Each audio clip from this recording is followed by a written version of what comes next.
Paisano, ya sea que estés en México o Estados Unidos, la ley es la misma para todos.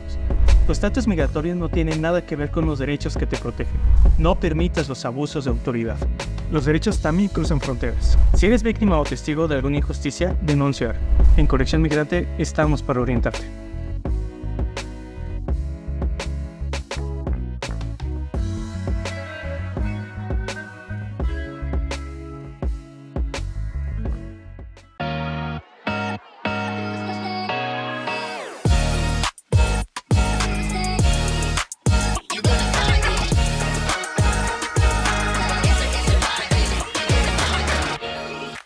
Bienvenidos una vez más a ese programa para ustedes. Esta tarde, ya noche, para muchos hablaremos de un tema muy importante para la comunidad migrante en México y es cómo obtener protección. Si están en el país, cómo obtener protección, hacer estos trámites como la CURP temporal, un permiso para trabajo, hasta conseguir una residencia permanente en el país. Así que no se despeguen de este programa y pasen la voz para que lo vean muchas más personas. Esta noche tenemos invitados muy especiales, ya una conocida. Y pues bueno, un poquito antes de iniciar, vamos con nuestro habitual resumen de noticias de inmigración. Y pues bueno, resulta que vamos a empezar este resumen con una buena noticia para los migrantes indocumentados que estén casados con un ciudadano o ciudadana estadounidense. Y es que ya el programa que les va a permitir arreglar sus papeles sin necesidad de salir de Estados Unidos comenzará a operar a partir del 19 de agosto. El próximo mes ya tiene fecha oficial. El día de ayer la Casa Blanca dio a conocer esto. Todavía no saben los detalles de este nuevo programa, no saben detalles de ciencia cierta, pero recordemos que además de arreglar el estatus migratorio de los extranjeros casados con los ciudadanos, este programa también va a beneficiar a sus hijos. En promedio se espera que esta medida beneficia a más de 500,000 de migrantes y a través de alrededor de 50,000 hijos. Entonces, lo cual es una buena noticia, no es suficiente, falta hacer más, pero pues por lo mientras ya es un avance.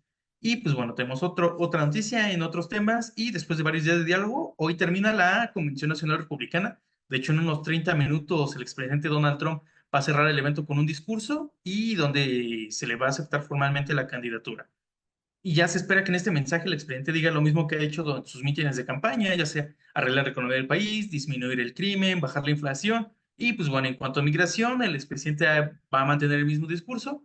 Recientemente dijo que Estados Unidos no tiene capacidad ni recursos suficientes para admitir a más migrantes y proporcionar la protección adecuada. Dicho de otra manera, va a continuar con sus medidas antiinmigrantes. Selene. Bueno, también les queremos contar que tan solo unas cuantas horas después de asegurar que Biden solo dejaría la presidencia por algún problema fuerte de salud, le tocó dar positivo a COVID-19.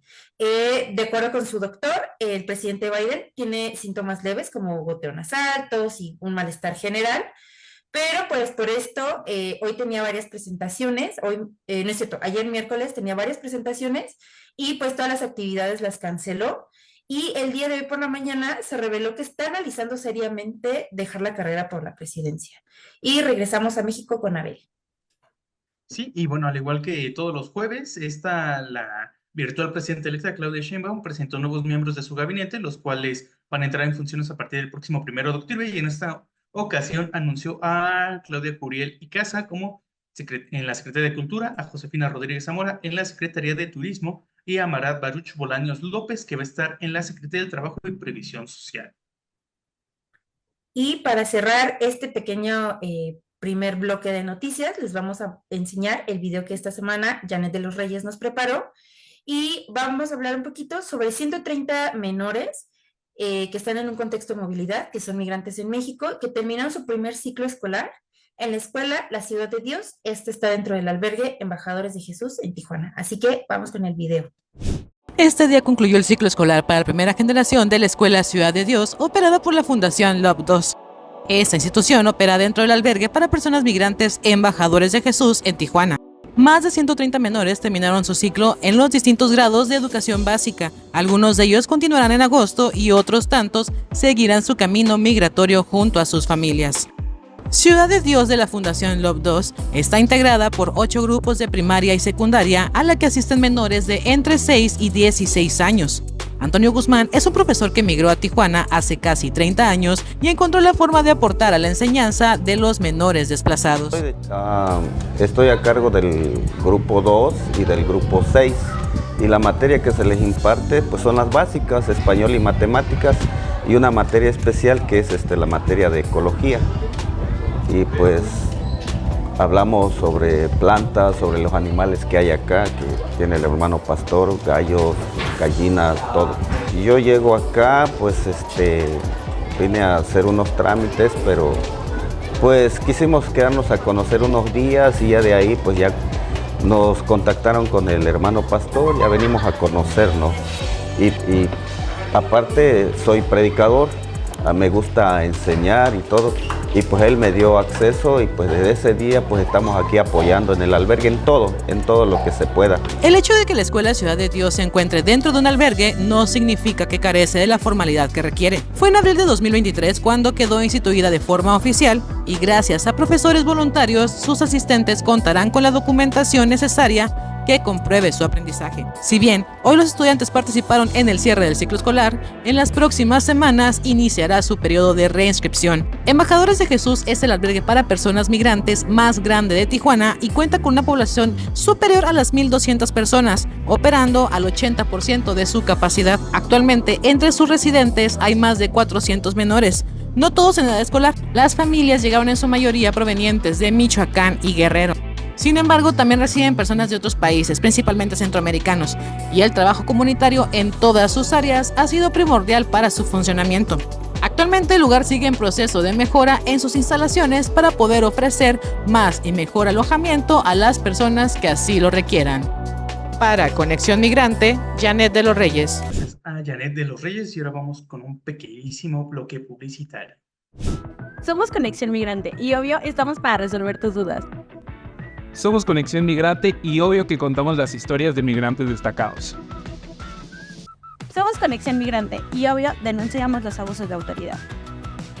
Somos Conexión Migrante y obvio estamos a favor de la migración y en contra de la gentrificación. Somos Conexión Migrante y obvio estamos en contra de la xenofobia contra nuestros amigos migrantes. Somos Conexión Migrante y obvio estamos para informar.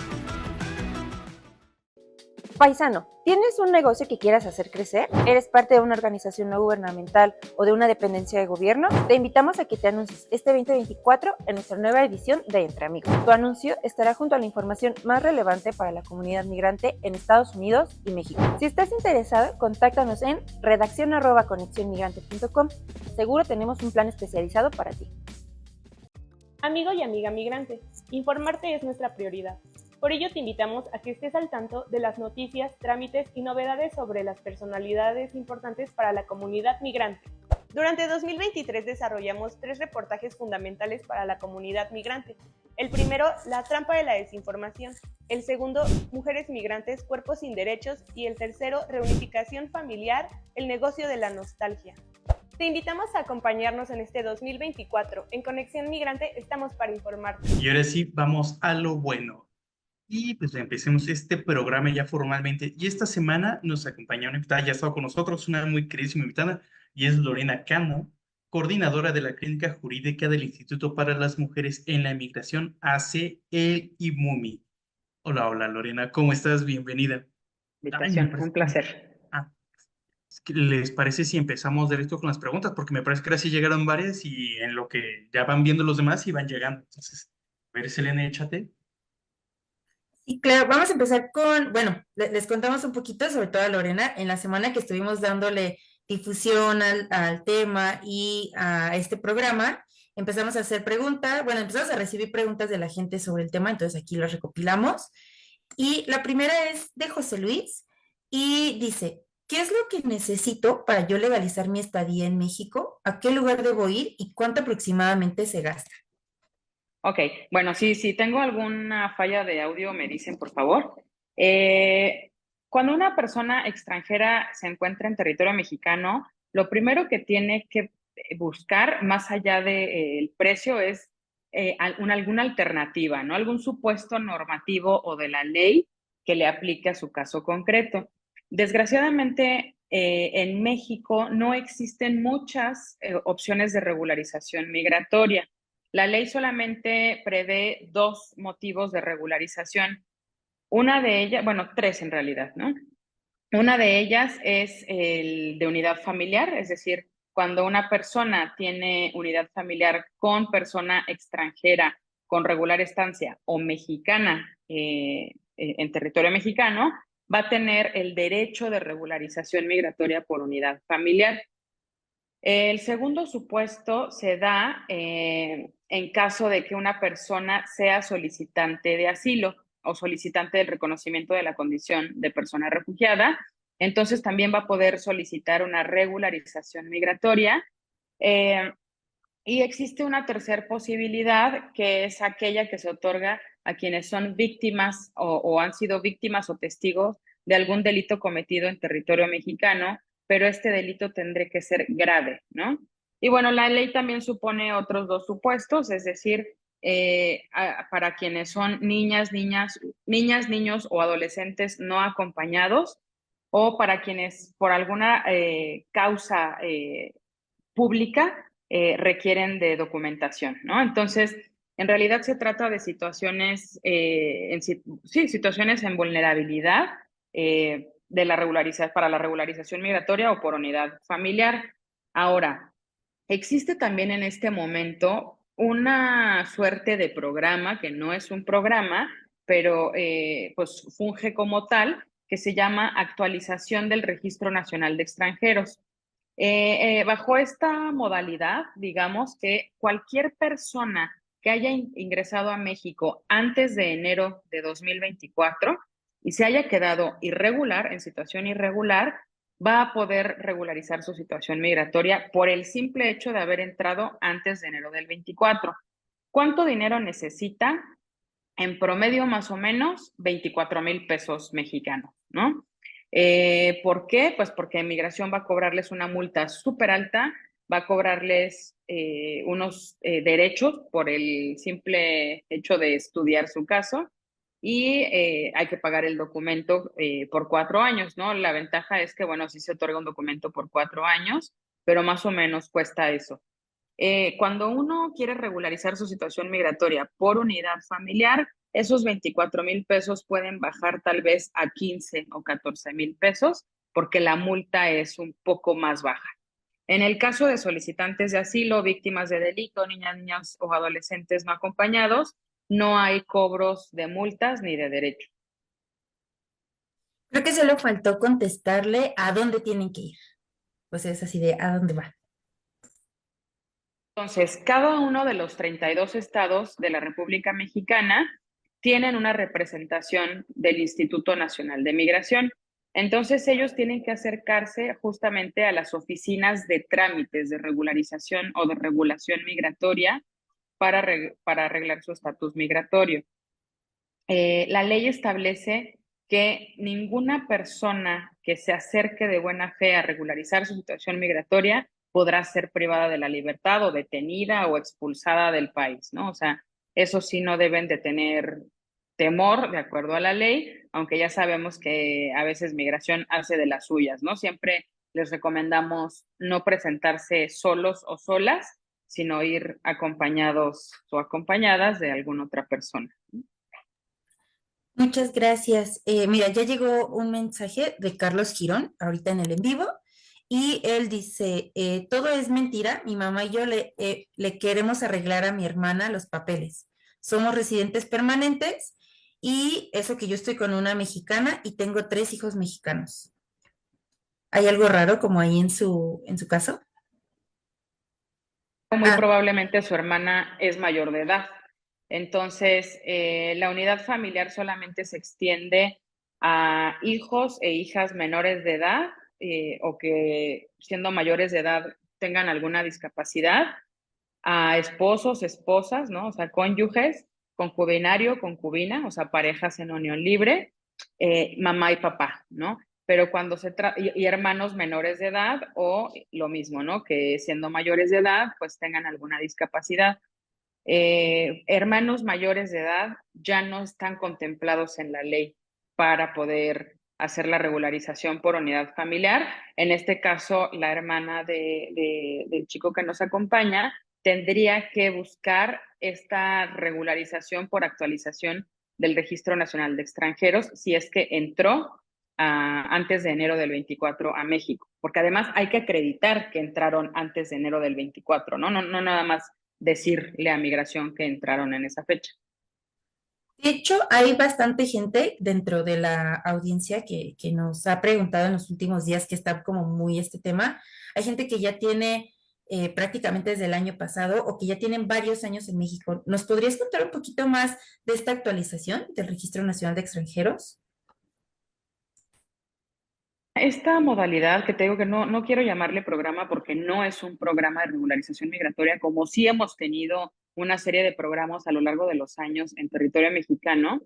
Si bien no es un programa, sí es pues esto que echó a andar el Instituto Nacional de Migración hace ya bastantes años. Yo pensaría que tal vez a lo mucho 1 o 2 años después de que inició el sexenio de López Obrador, ellos actualizaron información y empezaron a mandar correos electrónicos, o sea, no hubo una publicación en Diario Oficial de la Federación, sino que empezaron a mandar correos electrónicos pues a los correos que ellos ya tenían registrados, invitando a las personas extranjeras a regularizar su situación migratoria bajo esta actualización del RNE, ¿no?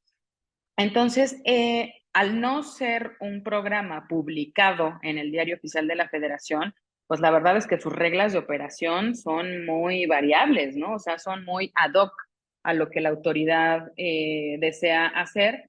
Y yo recuerdo mucho que la primera versión de esta actualización del RNE solamente regularizaba personas que hubieran entrado antes de diciembre de 2019, ¿no? Y después dijeron, no, ahora también van a entrar las que entraron antes de diciembre del 19 y las que entraron durante el primer semestre del 2020, ¿no? Luego vino la pandemia y dijeron, bueno, ahora no podemos tener plazos, ¿no? Entonces vamos a suspender plazos y términos, nadie se queda irregular y todos van a poder quedarse aquí en territorio mexicano sin sanciones, ¿no?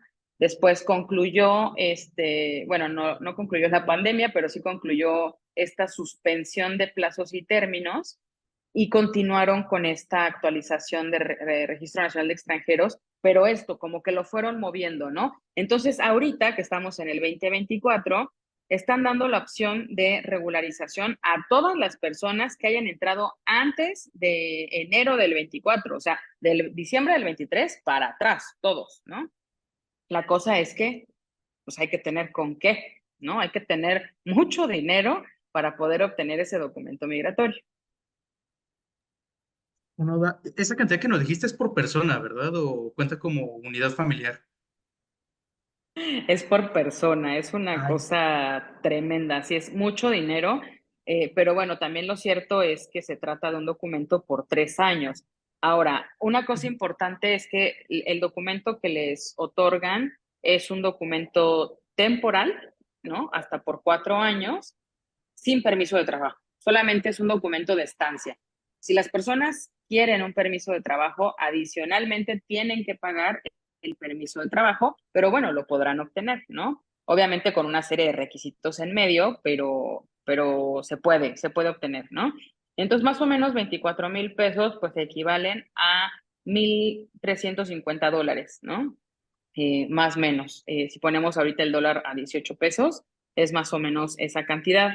Entonces, pues sí, por persona, ¿no? Entonces, pues pensemos en que normalmente mujeres o hombres no vienen solos, ¿no? Vienen en familia, 2 o 3 niños o niñas, más la persona titular por lo menos, pues 24 por 3 se hace ya una cosa tremendamente imposible de pagar, ¿no? Porque a eso pues habrá que sumarle a seguramente pues la persona que le pagaron para que los trajera a territorio mexicano, ¿no? Porque no podemos negar que es una realidad que las personas pues se ven en la necesidad de contratar pues traficantes, ¿no? Para poder hacer el cruce, porque de todas formas, llegando a México se van a topar con el crimen organizado o con este otro crimen, ¿no? Que se llama Guardia Nacional, Instituto Nacional de Migración, que también los va a estafar, también les van a robar su dinero y también los van a violentar, ¿no? Desgraciadamente. Gracias. Mira, Carlos sigue por aquí conectado y nos comenta que sí, que su hermana tiene un niño de 5 años, entonces al niño sí lo pueden arreglar y su hermana, entonces lo mejor sería que aplique a esto de la regularización de extranjeros, porque ella sí entró antes de enero del 24. ¿Qué va a necesitar? O sea, ok, lo tiene, ¿cómo lo comprueba? ¿Qué puede necesitar? Bajo bajo esta actualización del Registro Nacional de Extranjeros, únicamente le van a pedir el documento de cuando entró a México, ¿no? O sea, el documento a lo mejor de turista vencido, pasaporte vigente, un comprobante de domicilio, o sea, tiene que poder comprobar dónde vive. Y últimamente están pidiendo también documentos que comprueben su capacidad económica, ¿no? O sea, si trabaja o no trabaja, tendría que comprobar su capacidad económica. Si la persona no trabaja, pues con los ingresos de quien le mantenga, ¿no? O sea, de quien le apoye económicamente. Yo no he hecho actualizaciones recientemente, pero he sabido de compañeras en el instituto que han acompañado mujeres y les han pedido acreditar su suficiencia económica, ¿no? Lo que sea que eso signifique, ¿no? O sea, repito, no es un programa, no está publicado, entonces la autoridad va pidiendo pues un poco lo que se le pega la gana sobre la marcha, ¿no? Vaya, es un poco contradictorio. Yo tengo como un par de duditas porque también hay como muchas personas que nos pasó esta semana, Selena y a mí, con un caso, que hay muchas personas que tienen como a confundir un poquito los términos. En este caso, ¿qué es lo que haría que estas personas no puedan aplicar al programa? Porque muchas veces, si hago, pues digamos, eso lo digo porque ahorita voy a otro punto, pero si quieres empezamos con esto. ¿Hay alguna condición que diga, si hiciste esto ya no puedes aplicar o, no sé, moverse por el país, trabajar quizás? En este momento, ¿alguna otra razón por la cual no pudieran aplicar, excepto que tengan alertas migratorias vigentes o que tengan antecedentes penales, ya sea en México o que estén documentadas en Interpol y hayan generado una alerta migratoria? Esas personas, pues por disposición de ley, no van a poder acceder a la regularización. Eh, pero fuera de eso, si tienes un pasaporte vigente y tienes cómo comprobar cuándo entraste y cuándo te quedaste irregular, o sea, un documento migratorio vencido, pues van a poder acceder a ese beneficio, ¿no? Ahora, también recordemos que la mayor parte de nuestros hermanos migrantes, ¿no? Inclusive connacionales, pues las rutas migratorias que utilizan no son por los canales regulares, porque no hay posibilidades de ocupar canales regulares de migración, ¿no?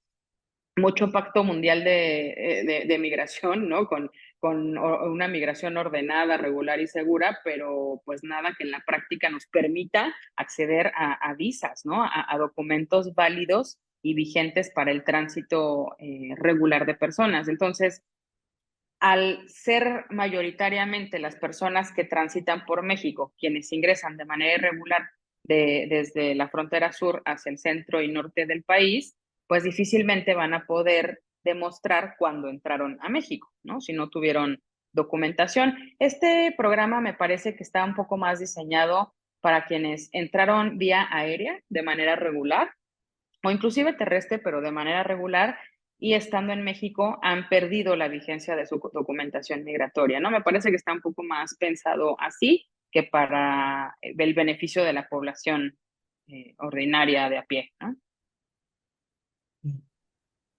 Muchas gracias. Bueno, y ya ahí va la segunda parte de mi pregunta porque es un caso que nos han contactado y es sobre esta parte de perder porque desafortunadamente hay como una confusión en los procesos que son bastante complicados. No quiero decir que es culpa de las personas, porque son muy complicados, muy extensos, muy rigurosos. Y es como esta parte entre el iniciar un proceso, por ejemplo, iniciar un proceso de refugio y concluirlo, porque pues digamos, yo ya me dijeron que sí se aprobó mi proceso y yo nunca fui a firmar. O sea, me dijeron, ya está, nada más tienes que venir. ¿Y qué pasa si yo lo dejo así a medias en alguna parte? O... Muy amplia y no Ay, sé si la voy perdón. a poder contestar así como tan ampliamente, pero a lo mejor sí podemos decir algunas cosas.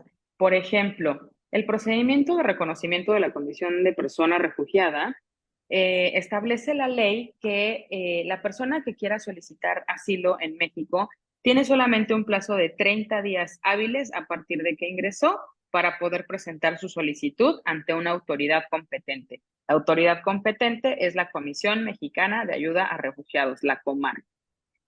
Tenemos el primer obstáculo es esta traba temporal, ¿no? Porque entonces, si tú no sabías que existía este plazo de 30 días para solicitar el asilo y se te pasan esos 30 días hábiles, pues ya tenemos el primer obstáculo. El segundo obstáculo consiste en que la Comar no tiene como migración representación en cada uno de los 32 estados de la República, solamente tiene 13 oficinas en todo el territorio mexicano. Entonces, pues ese también es otro obstáculo, porque pues obviamente si soy una persona migrante en situación irregular, pues me va a dar un temor enorme acercarme a la autoridad migratoria para pedirles que ellos le pasen mi solicitud de asilo a la Comar, ¿no? Sin embargo, eso es lo que ocurre en la mayor parte de los estados del territorio mexicano.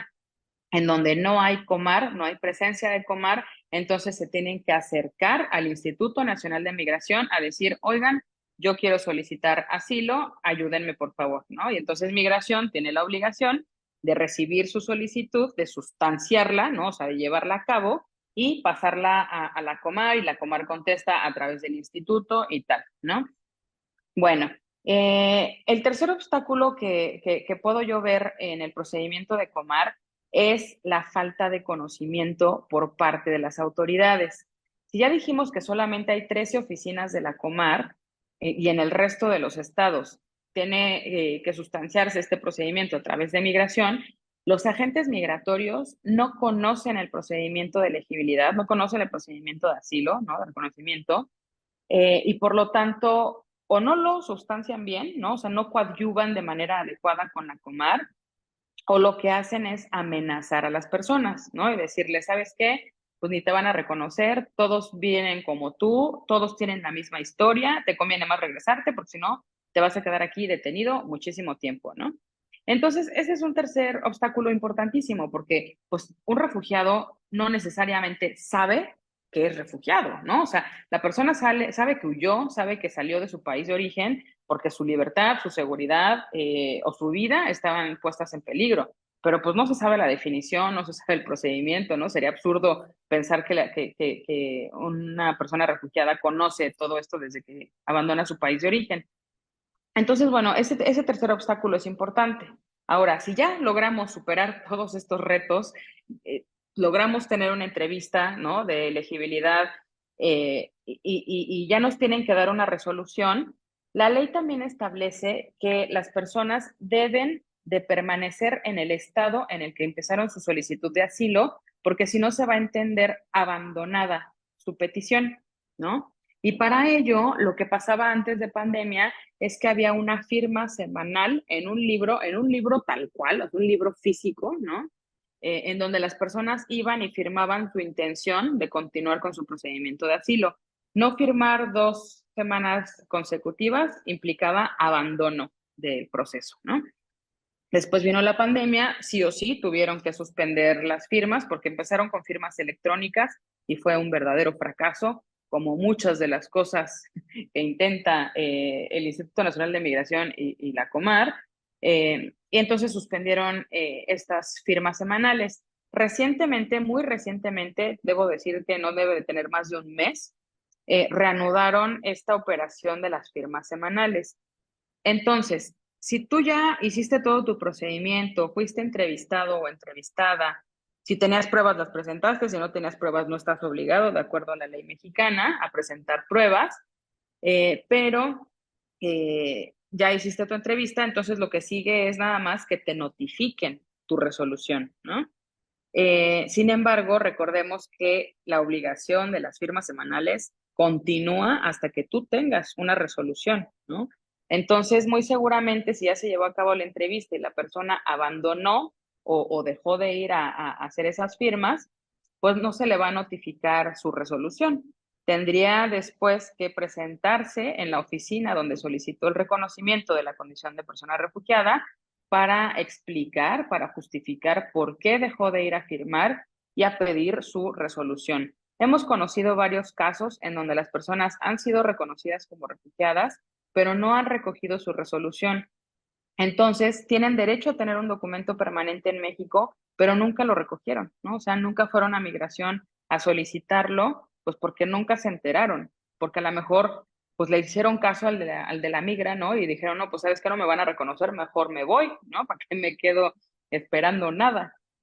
Entonces sí hemos tenido varios casos en ese supuesto, en donde es realmente complejo poder reaperturar un caso abandonado porque tienes que justificar por qué materialmente no pudiste ir a firmar, ¿no? O por qué materialmente te viste impedido para continuar con tu proceso.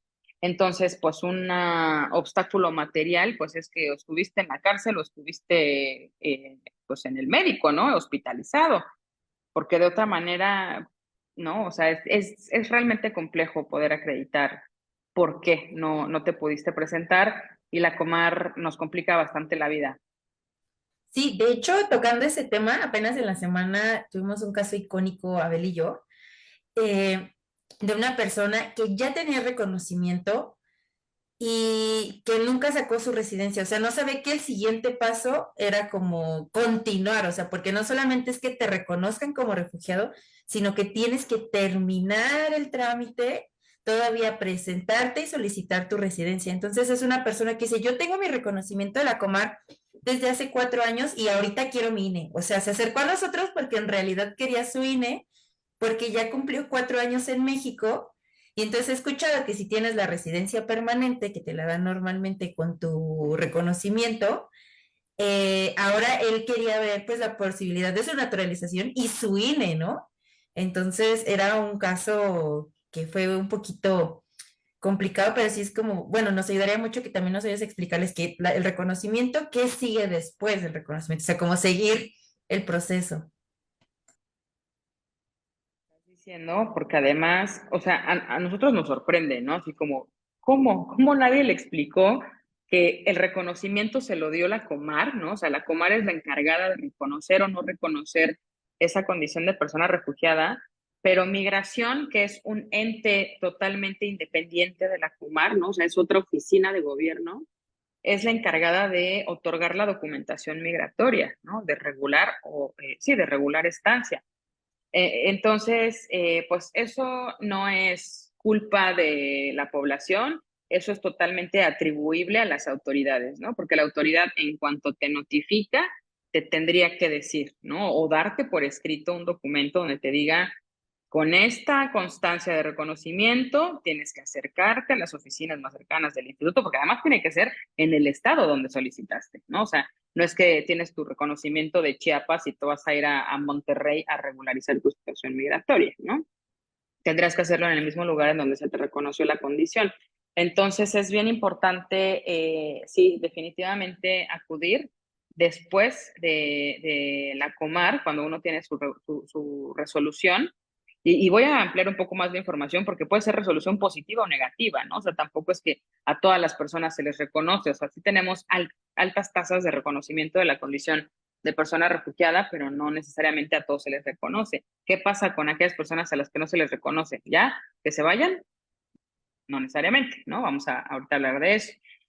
Entonces, la cuestión es, la persona tiene que acudir al Instituto Nacional de Migración. Mientras está en el procedimiento, desde el año 2011, las personas tienen derecho a contar con una tarjeta de visitantes por razones humanitarias que puede tener una duración hasta por 1 año y con ese documento deberían de poder trabajar. Ese documento es gratuito y tampoco se debe de pagar multas por obtenerlo porque es un documento por razones humanitarias. Últimamente hemos tenido algunos problemitas con ese documento por razones humanitarias porque la migra ya no los quiere dar, ¿no? Porque dicen que la gente abusa, ¿no? Y los ocupa para transitar en el territorio, pero a migración no le interesa para qué quieren las personas sus documentos migratorios, ¿no? O sea, a ellos les interesa cumplir con la ley, ¿no? Son autoridades y deben de cumplir con la ley. Entonces, si la ley les obliga o les faculta más bien para emitir documentos migratorios a solicitantes de asilo o víctimas de testigo, pues se las tienen que dar, sin más ni más, ¿no? Pero bueno, ese es otro tema. Entonces, la persona desde que inicia su procedimiento de asilo tiene derecho a tener esa tarjeta de visitantes por razones humanitarias. La gente normalmente les llama visas por razones humanitarias, ¿no? No son visas porque no son obtenidas en el extranjero, son obtenidos aquí, son documentos migratorios, pero bueno, eso tampoco importa ahorita, ¿no? Entonces, se les otorga ese documento y ese documento lo van a poder renovar tantas veces sea necesario hasta que concluyan su procedimiento de asilo. La ley establece que el procedimiento de asilo va a durar 45 días laborales, pero todos y todas sabemos que ese plazo de 45 días hábiles puede ser prorrogado hasta por otros 45 días hábiles y inclusive más de 90 días hábiles que establece la ley ha llegado a durar un procedimiento pues por la pandemia, porque el sismo, porque se cambiaron de oficina, porque los vecinos no los dejan entrar, etcétera, ¿no? Entonces, bueno, este procedimiento puede durar meses, ¿no? Y las personas tienen la posibilidad de renovar ese documento todo ese tiempo, pues para poder trabajar, porque contrario a lo que piensa la gente, a los refugiados no los mantiene el gobierno, ni los mantenemos nosotros con nuestros impuestos. Los refugiados se mantienen con su trabajo. Aquí nadie les mantiene absolutamente nada, ¿no? Entonces es otro gran mito que hay que desmantelar y desmitificar porque no es cierto, ¿no? Aquí no se mantiene a ningún solicitante de asilo, ningún refugiado. Por eso necesitan sus tarjetas de trabajo para poder echarle ganas desde el inicio. Una vez que la persona concluye con su procedimiento, va a ser reconocida como refugiada o a otorgársele protección complementaria, que la protección complementaria significa la persona no fue reconocida como refugiada porque no cumplió con la definición, ¿no? O sea, con todo el análisis, pero sí puede ser víctima de tratos crueles, inhumanos o degradantes si se devuelve a su país de origen. Entonces, no va a recibir los mismos beneficios que una persona refugiada, pero sí va a tener un documento de estancia permanente en México, bajo protección complementaria. O la tercera opción es la negativa, ¿no? Ahora, ¿qué hacemos con la negativa? Bueno, las negativas siempre se pueden recurrir, ¿no? O sea, se podría apelar, digamos, la decisión negativa del reconocimiento de la condición de refugiado. ¿Por qué? Pues porque muchas veces encontramos errores en las resoluciones, muchas veces encontramos que no hubo un análisis adecuado o que no se valoraron todas las pruebas que la persona presentó. Hay muchos motivos por los cuales una resolución negativa puede estar equivocada. Entonces la persona tiene derecho a apelar esa decisión y después tiene derecho de irse a juicio en contra de esa decisión, ¿no? Entonces, todo este tiempo la persona podrá tener un documento de estancia provisional hasta en tanto concluya en definitiva, ¿no? Tenga una sentencia definitiva. Ahora, la persona refugiada va a ser siempre persona extranjera, ¿no? O sea, el refugiado o la refugiada no obtiene INE, no obtiene pasaporte mexicano. La persona obtiene un documento de residencia permanente en territorio mexicano. Esa es una buena práctica de nuestra ley. ¿Por qué es una buena práctica? Porque normalmente en el mundo, ¿no? En el mundo global, la condición de persona refugiada es temporal, ¿no? O sea, nadie quiere ser refugiado para toda su vida. Uno es refugiado mientras las condiciones en país de origen se encuentran en guerra, en crisis, ¿no? O sea, en alguno de los supuestos o motivos de la ley, pero nadie quiere ser refugiado para siempre, ¿no? Entonces, una condición temporal.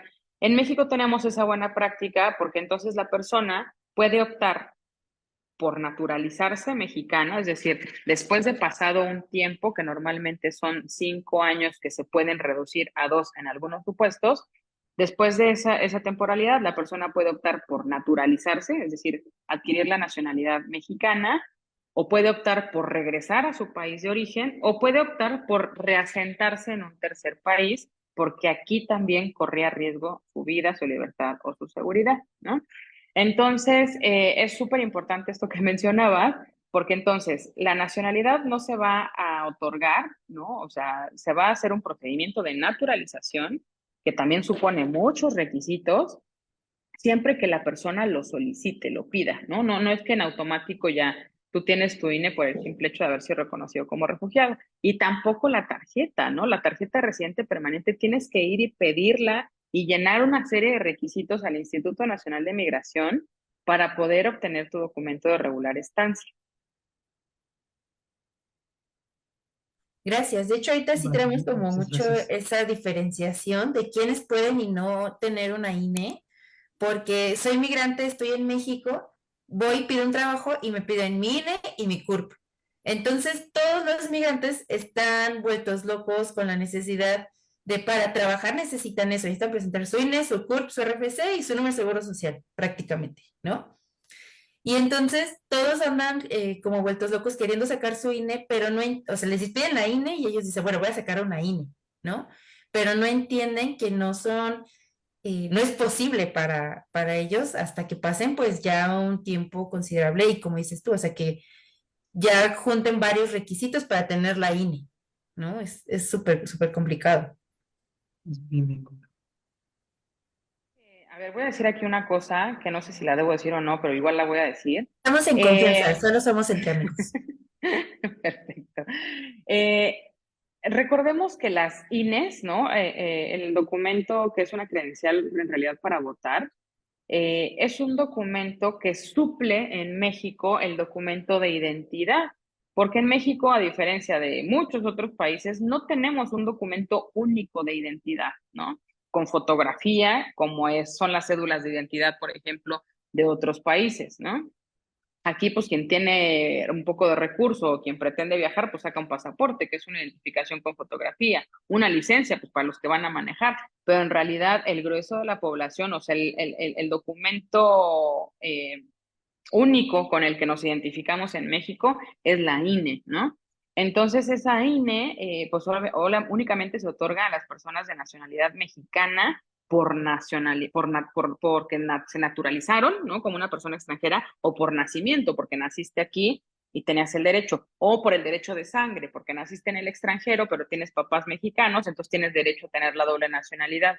Pero fuera de esos supuestos, la verdad es que, pues no, una persona extranjera no debería de poder tener una INE, aunque, a ver, si es el documento que normalmente se utiliza como identificación y el Instituto Nacional Electoral lo que quiere es votantes, ¿no? Desgraciadamente muchas veces es mucho más fácil obtener una INE con 2 testigos, ¿no? Que un documento migratorio que te cuesta 24,000 pesos, que tienes que demostrar que eres extranjero, que tienes pasaporte vigente, que, ¿no? O sea, como muchos más requisitos.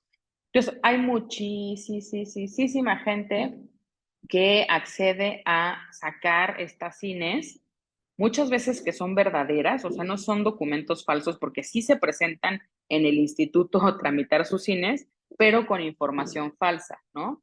O sea, y eso pues también equivale a un delito, ¿no?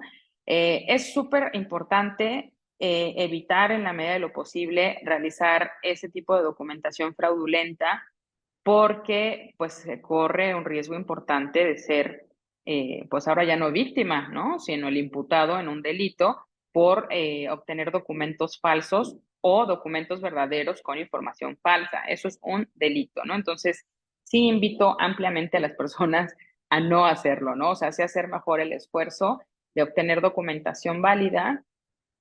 Y la otra cosa que también es complicada es que solamente Migración y Comar son las autoridades facultadas para emitir CURPS, clave única de registro de población de personas extranjeras. Entonces, si la persona no es solicitante de asilo o fue víctima o testigo de un delito cometido en México, regularización migratoria, la verdad es que y por lo tanto no va a poder tener... ¿no se escucha? Como que te fue ¿Te fue tantito, pero tantito el ya ahorita audio? Ajá. Ya se volvió a ir tu audio. Espérenme un segundito, ya, please. ya. Es que yo creo que un pequeño ser que se llama Renata algo hizo con su iPad que interfirió porque sí vi así un en mi pantalla, mi hija, algo movió. Bueno, perdón.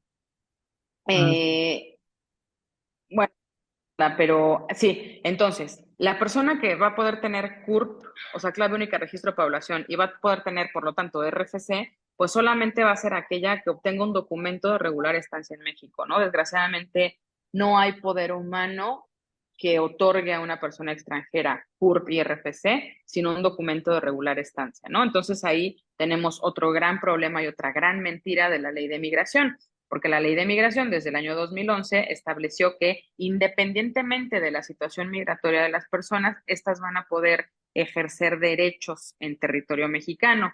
Claro, yo quiero que me digan cómo se ejercen los derechos si no tienen CURP, que la CURP es la llave de acceso a los derechos en México, ¿no? Entonces, la verdad es que es sumamente complejo. Bastante, bastante. Y bueno, un detallito que quiero añadir, que apenas esta semana publicamos como unas imágenes muy bonitas de cómo encontrar la Comar, y es que no es sencillo encontrar las oficinas de la Comar en toda la República, porque muchas veces ahí viene una dirección, pero dicen calle tal, pero no sé si es poniente, oriente, centro, o sea, la calle se divide en tres zonas.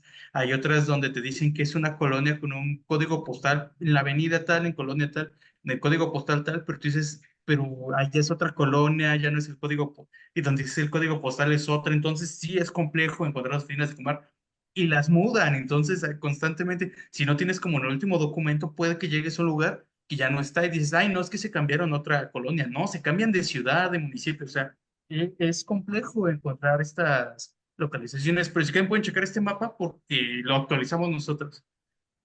Y otro punto importante que nosotros cuando hemos ido, bueno, cuando había Comar en la Ciudad de México, es que había personas formadas, llegan como a las 7 de la mañana, 8 o 9 se forman, y llega un punto donde dicen, ¿saben qué? Hasta aquí vamos a atender. Las demás personas vengan mañana, si no, hay la otra semana. Entonces, también es un reto conseguir, porque sacas ficha para poder solicitar refugio, hay un límite de tiempo, entonces el tiempo corre y siguen habiendo gastos, siguen sin tener permisos de empleo, o sea, implica gastos, ir a firmar también implica gastos, o sea, todo es dinero. Entonces es bastante complejo. Bueno, quería hacer ese pequeño comentario. Vamos a un pequeño corte que se extendió un poco este primer bloque, pero estuvo muy bueno. Entonces vamos a un pequeñito bloque y regresamos porque todavía hay más dudas. Paisano, paisano, ¿tienes algún negocio que quieras hacer en la región Tijuana, San Diego o en alguna otra ciudad fronteriza? ¿Perteneces a alguna organización no gubernamental y quieres dar a conocer tu proyecto? Tu momento ha llegado. Te invitamos a anunciarte en Entre Amigos. Tenemos un espacio para que tu publicidad sea vista por la comunidad migrante que nos ve tanto en Estados Unidos como México. No esperes más y comunícate con nosotros al correo redaccion@conexionmigrante.com.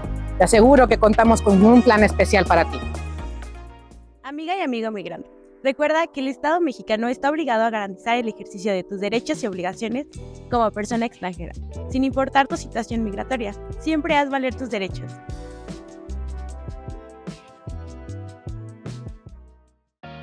Paisano, en Conexión Migrante queremos que tengas la información al alcance de un clic.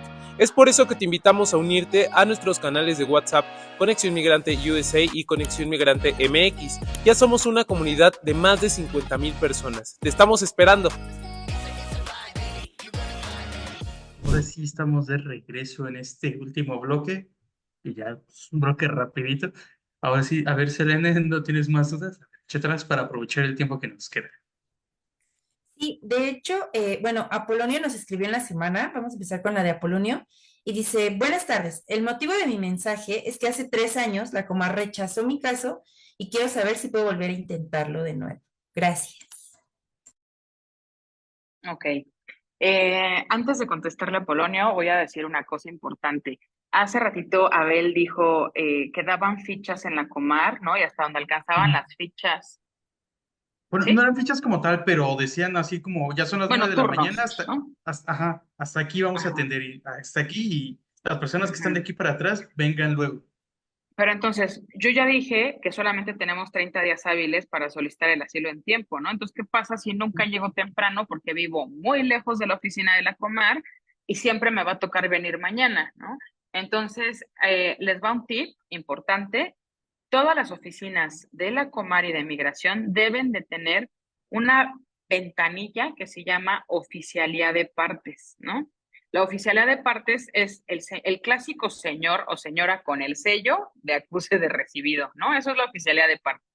Entonces es bien importante que siempre lleven su hojita, una hojita donde digan, yo fulanito de tal, de nacionalidad tal, quiero solicitar asilo, por eso me presento este día ante esta autoridad, firma, ¿no? O sea, una cosa muy sencilla, pero que con o sea, con un original y una copia la puedan presentar por escrito y que se la sellen, porque esa va a ser la manera en la que vamos a poder demostrar que sí nos presentamos en tiempo, aunque no nos reciban verbalmente la solicitud. Ahora sí, la pregunta de Apolonio es que si ya le negaron el asilo antes, hace 3 años, si él podría volver a solicitar el reconocimiento. La respuesta inmediata es sí, pero esa nueva solicitud de asilo debería de basarse en hechos novedosos, ¿no? O sea, esto querría decir que la persona, suponemos que tuvo que regresar a país de origen porque no fue reconocida como refugiada y al haber regresado, pues hubo nuevos motivos o nuevos hechos constitutivos de peligro en país de origen. Entonces, siempre que haya hechos nuevos, pues sí va a poder hacer otra solicitud de asilo. Si no hay hechos nuevos y se presenta con el mismo relato, pues muy seguramente le van a volver a confirmar la negativa, porque además, pues si siguió aquí en México, suponemos que nunca salió de territorio, ¿no? Entonces ya volvemos a nuestra complicación 1 de los 30 días hábiles para solicitar el asilo.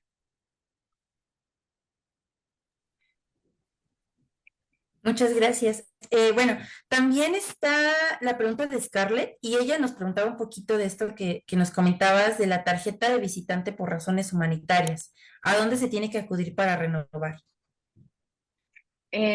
Lo primero que tenemos que hacer es solicitar en la COMAR, en la Comisión Mexicana de Ayuda a Refugiados, si nuestra constancia de ser solicitantes de asilo ya no está vigente, porque tienen una vigencia, tenemos que acudir a la COMAR a pedir que la renueven, que nos renueven esa constancia de ser solicitantes de asilo.